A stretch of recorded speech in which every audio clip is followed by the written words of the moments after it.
Hi hello. Non veg cost ఏంటండి ఇలా పెరిగిపోయింది? ఎంత పెరిగినా సరే తినకుండా ఉండలేం కదండి. ఈ రోజు మా ఇంట్లో ఫిష్ కర్రీ అన్నమాట.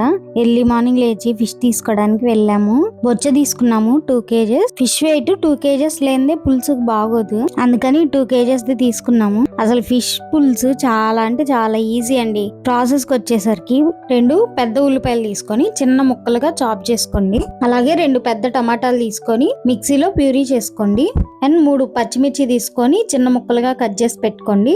కడాయి పెట్టుకొని ఆయిల్ మాత్రం కొంచెం ఎక్కువే పట్టిద్ది. ఆయిల్ వేసుకొని ఫస్ట్ ఉల్లిపాయలు వేసేయండి. అవి లైట్ గా బ్రౌన్ కలర్ వచ్చే వరకు వేపండి. తర్వాత పచ్చిమిర్చి వేయండి. పచ్చిమిర్చి వేసాక అల్లం వెల్లుల్లి పేస్ట్ వేసి వేపుకోండి. వేగాక టమాటా ప్యూరీ వేసి మగ్గనివ్వండి. తర్వాత ఉప్పు కారం పసుపు మీ టేస్ట్ కి తగ్గట్టు వేసుకోండి. పెద్ద నిమ్మకాయ అంత సైజ్ చింతపండు తీసుకొని రసం వేయాలి. ఆ మరగాలి ఆ చింతపండు రసం అనేది. బాగా మరిగాక ఫిష్ వేసేసి ఫిష్ మసాలా వేసి లైట్ గా కొత్తిమీర వేయండి. చివర్లో బాగుంటది టేస్ట్. అంతే.